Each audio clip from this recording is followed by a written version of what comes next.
a second wind coming as we lie here in our bed. It rattles the bones of our fathers, carries whispers from the dead. And you light a candle and make sure the bands are fed. You turn the telly on to drown out your fear. You make the bed up silent on the floor so no one will hear us. You try so loud to love me, I cannot seem to hear. You touch, my skin peels off like paint, but beneath all of our panting there's this noise I cannot shake. Oh, can't you hear the scratching? There's something at the door, but the wind has picked us up now. We're hanging in the air, and as you grip me like an animal that you're about to spear, be good to me, I whisper, and you say what? And I say nothing. Can't you hear it?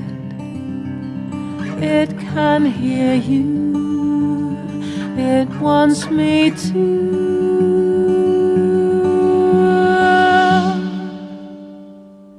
Throw the blade at the wall.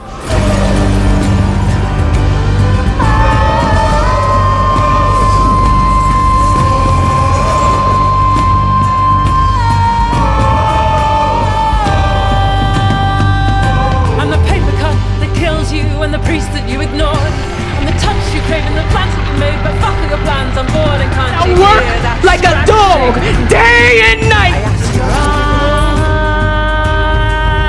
eyes, I got knuckle burn from typing all these lines into your chest. She hates you. Your buckle is tightening, I make shipwrecks out of my dress, and the door below it splinters, and the creature creeps in. I am your mother. And we fall into each other. The scratching grows so loud because that unwanted animal wants nothing more than to get out. And I scream all the time in this struggle, but you're blind, you bleed, you bare your claws. Oh, and you rip me You're a monster. and devour what's truly yours. And our screaming joins in unison. I cry out to the Lord. Have I not given